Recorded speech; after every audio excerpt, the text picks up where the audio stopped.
Hello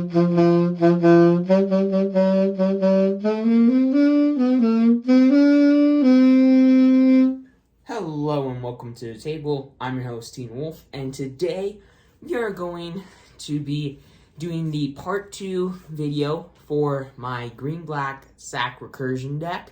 So this is the follow-up video to the tech deck video. And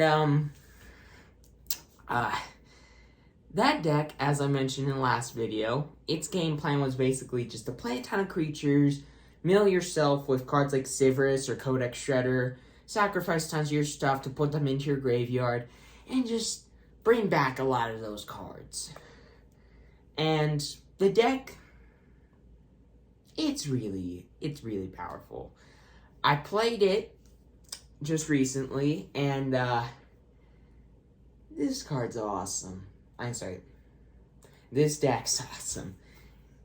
You just get to play so many small stuff, sacrifice them either to themselves or just with other creatures, and then you sacrifice artifacts, and then you can bring artifacts back and reuse the artifacts to like put lands into play or to get some form of card advantage. And then like you can use Codex Shredder to mill yourself and then sacrifice it to return whatever you want from your graveyard to your hand. And then you can reuse Codex Shredder with tons of different cards in the deck. Like, you happen on a Glade, or just, there are a lot of cards that are really powerful in this deck. And then there's just a lot of card advantage in this deck. There's lots of ways to draw cards, and you can reuse stuff from your graveyard. And there are cards in the deck that care about stuff in your graveyard, like Ghoul Caller's Harvest, that, like I said in the video, makes around 8 2/2 Decayed Zombie creature tokens, and it's just really awesome. It's just really awesome. And overall, the deck doesn't really have any flaws. There's card advantage. It's got a pretty low curve, but it does have ways to ramp, because you do need a lot of mana in this deck in order to be able to do everything that you need to on your turn. There's board wipes, and it's not like this deck is susceptible to board wipes. It actually doesn't really care if it gets board wiped, as long as the stuff isn't exiled. And I'd say the only real flaw with the deck is that the graveyard is just so important in this deck. It's just, if your graveyard was to be interacted with in any way, like if your graveyard's exiled at all in any way, and sadly there are a lot of ways to do that in Commander, the game's sadly just kind of over for you unless you have a lot of cards in hand. But there is one way to protect your graveyard from exile, a card like Campfire, which I found that card, but there wasn't really anything else that I could find that allowed you to protect your own graveyard. I mean, there are ways to protect specific cards, but I would rather just have ways to protect the entire graveyard in the deck than just a few cards. But in the end, the deck's just it's a really powerful deck overall, and I'd say the only, like, real downside to the deck, its only flaw, is that it is really susceptible to exile, and that if the graveyard or key cards are exiled, then you're going to be put in a really bad spot for a little bit. And, because of this, I'm going to rate the deck a 9.5 out of 10.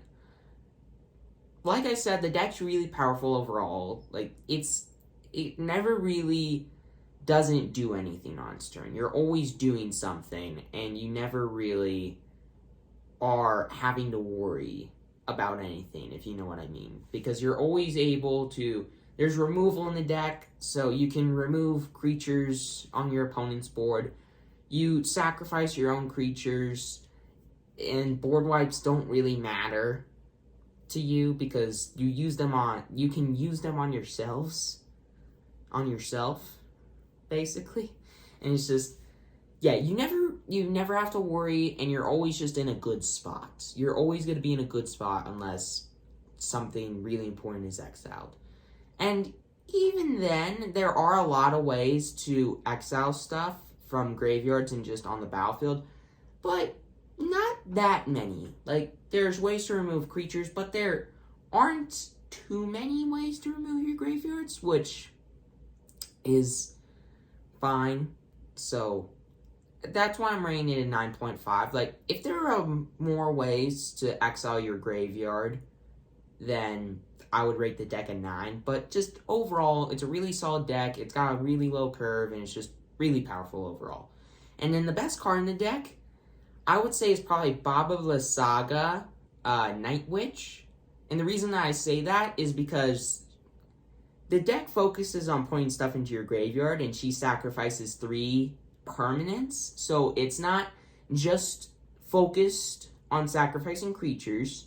So you can sacrifice permanents. So you can sacrifice your artifacts as well, which recurring artifacts are important in this deck to a point.